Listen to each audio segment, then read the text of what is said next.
channel. This is Joanne. I'm giving you a little preview of what I'm stitching on today, this little pumpkin friend. And we're gonna have a nice time sitting here stitching for a little while. So I hope you have a project close and that you can sit and work with me. We're gonna chat as we go. Just gonna chat about cross stitch. And I'm gonna pull this close so that way we can all see. And let's see, I'm gonna decide if I want my light on right now. So I am working on him for the fall. Some of you may already know this. I am a little newer to cross stitching. I'm sure my incredible stitches are giving that away. And so I wanted to talk a bit about that. Maybe it might help you if you're new, or it might send you down memory lane a little bit as you remember a time when you were new. So something that I've been focusing on this month, this is my starting month of cross stitch, and yes, I am brave enough to show you my stitches because I am not in any way assuming that they are amazing. It's more just a chance to visit and talk about the process. So a few things that I've been thinking about with this are wanting to be able to jump into the world of cross stitching without breaking the bank. And so that's my first question for you. If you can recall how you got started, maybe it was a kit that you found at a yard sale or that was gifted to you. Maybe it was something you found at the thrift store, or the very first pattern you bought at a craft show or a craft shop. I'd love to hear when you got started. So part of my goal has been to get started without breaking the bank, and so far so good.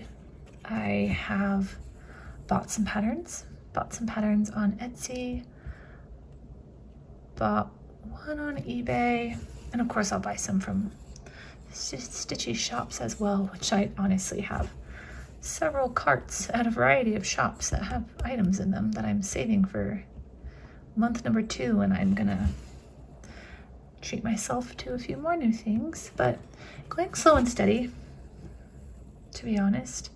And this is actually a little free pattern. This little guy, he is a freebie. Anybody can stitch him. I'm sure many people have, but that's something I've been doing, is downloading some freebies to get the most out of this process. So he is a really cute little guy and is with Plum Street Samplers. I'll try and put the link below so you could grab it too if you would like, but having so much fun getting him started. So that is a big part of this process. Taking a quick peek at my pattern. Okay. Got some fabrics. Didn't want to spend too much on fabric, so mainly a few Adas, some that I did not like. This one here is an Ada that I got from Hobby Lobby.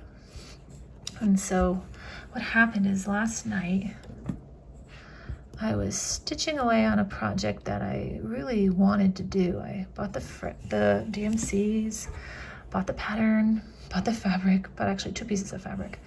And it just wasn't working. I had 2 false starts, lots of frogging, lots of mistakes. Both times the fabric was wrong. The first time the weave was too open. It was a piece of fiddler's cloth, and it just wasn't showing up the design very well. So I started again, and the piece of Ada that I got was so crunchy that I saw that you could rinse it to get some of the starch out. So I did that. I actually did that twice, and I think I made it crunchier, probably by drying it in the sun. And as I was working on it last night and it was scratching my hands and my needle was snagging on it, I just thought to myself, I am not enjoying this in any way. I'm not enjoying the fabric. I'm not even enjoying, at this point, the pattern. I'm just dreading this project and how it feels and how much of a struggle it is. And I did it once in the wrong orientation and had to start over, and I just realized last night, you know what? We can say goodbye, me and that little pattern. We do not have to be friends. We do not have to spend time together. And so I did. And I wanted to pull up something that would just be really fun and simple. And that's where this little guy came in. So it was probably 10 o'clock at night last night, 11 o'clock at night. I was in a stitchy mood. And so I pulled this one out. I had already kitted it. These are the threads here. So you can see the colors. So I was kitting it up last night. I had already bought the threads, or the floss, I mean. Like that little blue-gray. So I made the little floss drops, got it all set up, and then I pulled out this fabric and I realized that it too has a crunch to it. So I thought, I really want to start this now. I really want to end the night on a high note, but is it worth it? Or can I do something about it? And so I had seen a tutorial where someone had used vinegar, someone also fabric softener, and I didn't have fabric softener, and so I thought, well, what's the next best thing to fabric softener? And I ended up using hair conditioner. So I put this piece of fabric into a little tub, and I'm just checking my pattern real quick. Yep, 1, 2, 3, 4, 5, 6. Okay. We are gonna go backwards a tiny bit because I need to put in his first tooth. I almost forgot his little tooth. Let's get that in here. Anyway, so I put this in a little tub of water, a couple of blobs of conditioner. This is not a tutorial.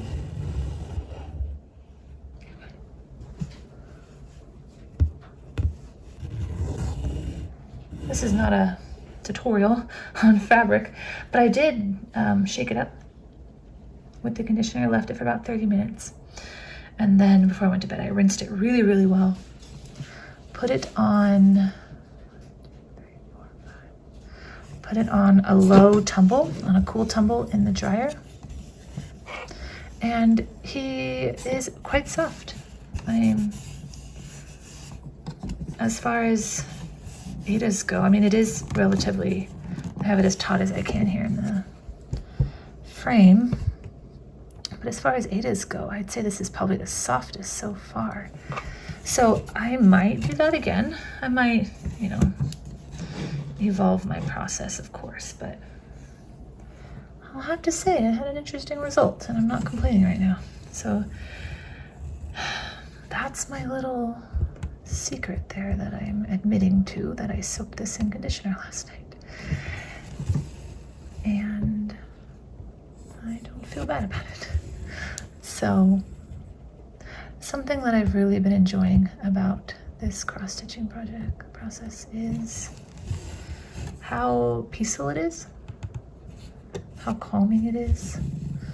My husband was noticing that it's given me an extra way of just kind of unwinding and decompressing. I stitch all the time, take little moments out of the day to stop and stitch between work and other things, or bringing it with me to the soccer field, and it's just brought so much joy, so much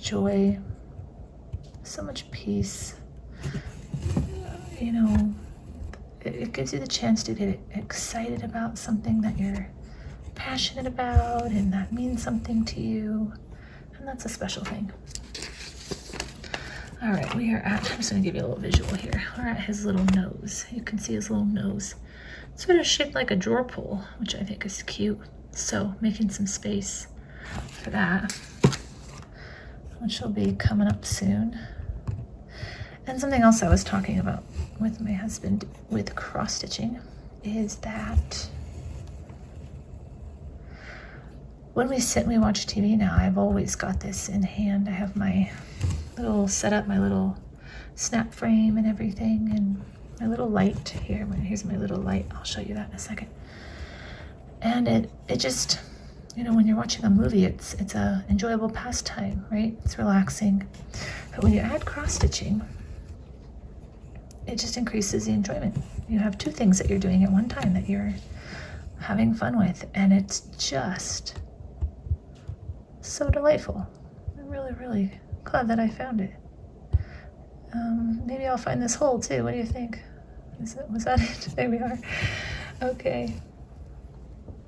So going back to being on a budget, I have been really focusing on using what I have.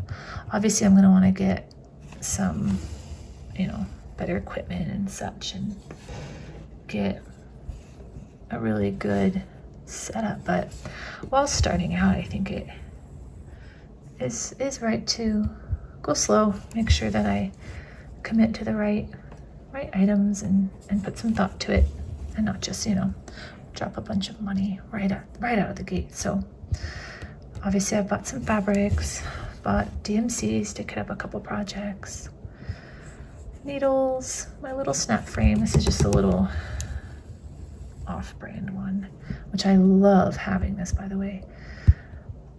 It's been a great little starter frame, and I'd like to get a nicer one, but I like this for now. And so that brings me to my next thing that I got. I'm gonna show you real quick. It's this. This is actually a little art easel that I got for $1. There's the price tag. And this is my little book light. I got it for $1 at the thrift store last week, and I was there looking for cross stitch patterns, saying, oh, you never know. And I saw this easel sitting there, and it just sort of spoke to me. I thought maybe that could hold my frame.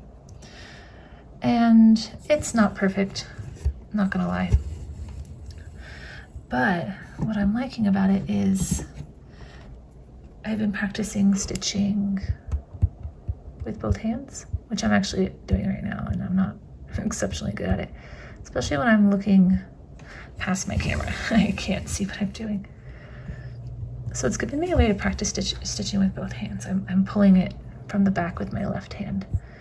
And so I'm trying a couple different configurations.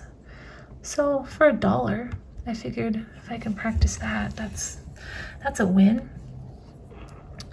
And then it was also really handy because I wanted to be able to chat with you and stitch, and it's holding my little snap frame, so that's good too. I think for $1, we're gonna say that was a good idea. So there we go. And I think it's important to recognize that, you know, to feel excited about something, have that passion growing for something, but also to practice wisdom and know how far to go, how quickly. So I might have mentioned this, that I have some things in my carts at a couple of online stitch shops, and next month I'm gonna treat myself to a couple more things, which I think will be nice, but a little at a time. So we're gonna count here for a second. And I think I need to go one more. Yep, we're gonna go one more row after this one. Got my thread tangled around the camera. One other thing that I wanted to talk about is having gotten started. As I asked, you know, when did you get started? I had no intentions to cross stitch whatsoever. And a few weeks back, I was doing a learning to embroidery video series on my other channel. I have another channel, kind of my author channel, if you will. And while I was doing that, had the floss and the needles and the embroidery cloth and the hoop, and somehow along that process of learning the first few lessons, I stumbled into cross stitching and thought to myself, my mom used to cross stitch. She used to be an avid cross stitcher. She took a long hiatus, an early retirement, if you will, from cross stitching. She hasn't cross stitched in about 10 years. And I'll talk more about that because it has a happy ending. And so I thought, why not? And so I grabbed a little pattern off Etsy. It was not expensive. Got myself a little bit of Ada off of Amazon. Already had floss that I had gotten, and I just literally used an embroidery needle. It was a little pokey, but I used it, and I said, let's try it. And I'm so glad that I did. That first thing that I made was really special. It's a little mushroom jar. Maybe I can see it, but I don't want to have to get up to grab it. So kept going, kept at it.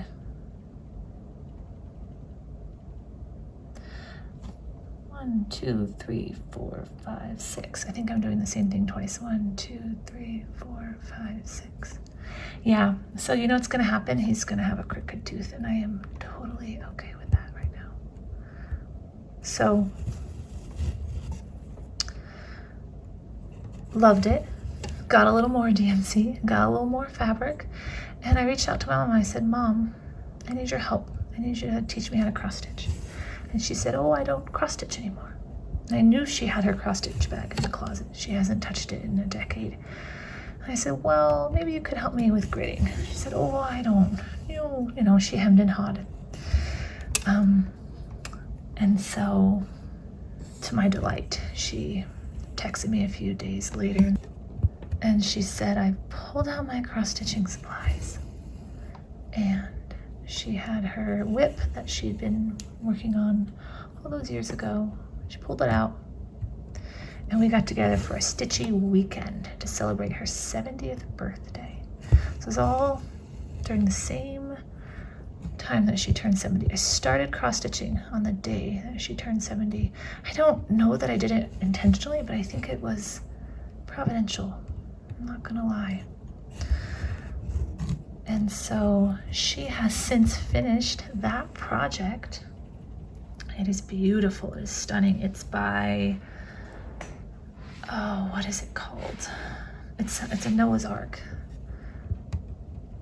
And she's finished it. It's incredible. And then she's already picked out her next project, and I'll show you here. We were hanging out that weekend, and she found this one on Etsy, and she fell in love. So this is her next project. After 10 years off of cross stitching, she is back in business. How cute is this Pride and Prejudice? I'm holding the printout because I got it for her for a little birthday present, and so I have the PDF. And she has the pattern, but I'm bringing her this top sheet. So that's who makes it. And it could not be cuter. Look at Longbourn with its yellow house and its little violet chimneys and the little rose bushes or the little fruit trees. And of course we have all 5 of the Bennett girls and Mr. and Mrs. Bennett.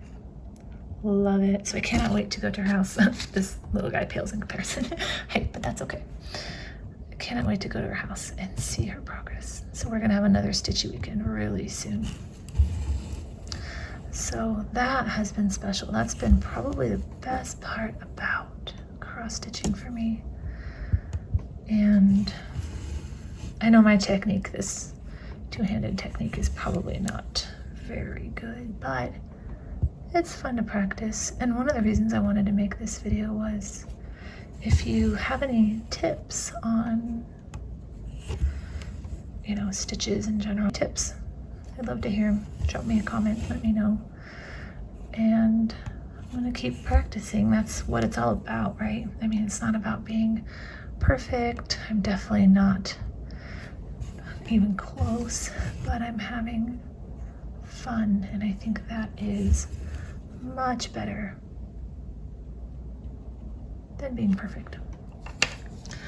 The other thing, put my needle there, is how much I am enjoying the colors, the flosses, and the chance to find these, you know, get your patterns, get your flosses, and it's just like very therapeutic, very enjoyable.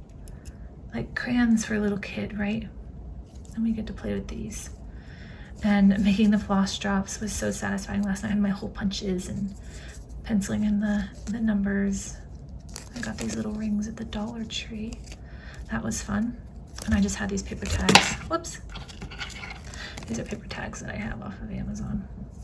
So I punched 2 holes, one for the main little floss skein, and then one for the strands that I pulled off so that they don't get too tattery. And then something else that I did is I went ahead and kitted up a few, and I just used the brown tags to write what the pattern is, which is this one.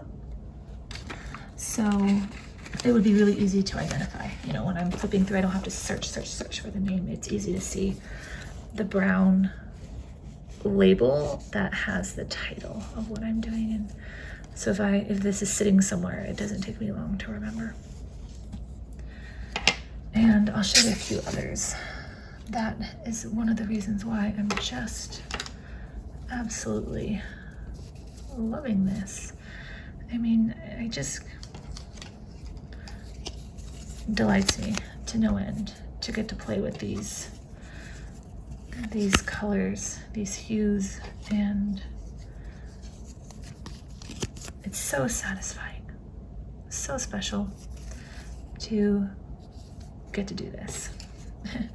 And I know if you are watching this video, you understand exactly what I'm talking about.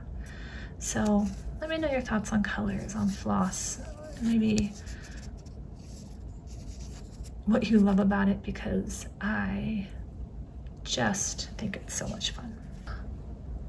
I think that when I get to the end of this row of our little friend, Mr. Pumpkin, I might switch it up to maybe another color. Sometimes I like to change it up after I've been in a color for a few strands, and I've been doing this, all these, and I understand that I could just keep knocking it out, but as you can see, I stopped and I did his little stem earlier today, just again for the fun of getting a new color on there, on the page, I want to say, but it would actually be on the fabric here. So almost end you can see his little first tooth forming right there, and I'll be doing his teeth on the other side in the next row. So these stitches are not perfect by any means. Cannot believe I'm showing them to people close up, but this isn't about the stitches, I think, as it is about hanging out. I'm sure you're working on something special. Whatever you're stitching, maybe it's a sampler like this one, or maybe full coverage, or a small. I'd love to know. So I'm trying to decide what to do next on him. Let's give us a little more space. So there he is, just his little snaggletooth. And what to do next? Obviously I'll keep going on the orange, of course, but am I in a position to do his arm? I am, but I think I might wait on his arms. They're so cute. His little bicep, his little curly cute bicep, and the fact that his foot is kicking up dust. He is living his best life. Very caffeinated. That's a lot of coffee. Adore that little coffee swirl. And just a little tumble of leaves. The tree. I think I'll wait on the tree and kind of count my way. I'll probably just like count my way towards those leaves and then the tree, since I'm not gridding and my counting is in progress, we'll say. So I might add the next curlicue of his little top there. I might do this. It's actually a different shade of green, so maybe I'll do that in a little bit. And then tonight I'll probably work more on his orange face. I think that top bit is, this is the one that I did earlier. And oh, it's also the alphabet. So I might have that in my stash. So I'll do some digging when we're done here. Find that pretty little green. So that way I can get started. So I do love this fabric, and I might finish him into a pillow like this, and I am adoring this border. I didn't see the border actually until today. How cute is that? Simple little black and orange border. A little shimmer on those coffee cups, so that will be fun. Mine is coming along. He's in his unfinished state, and it'll be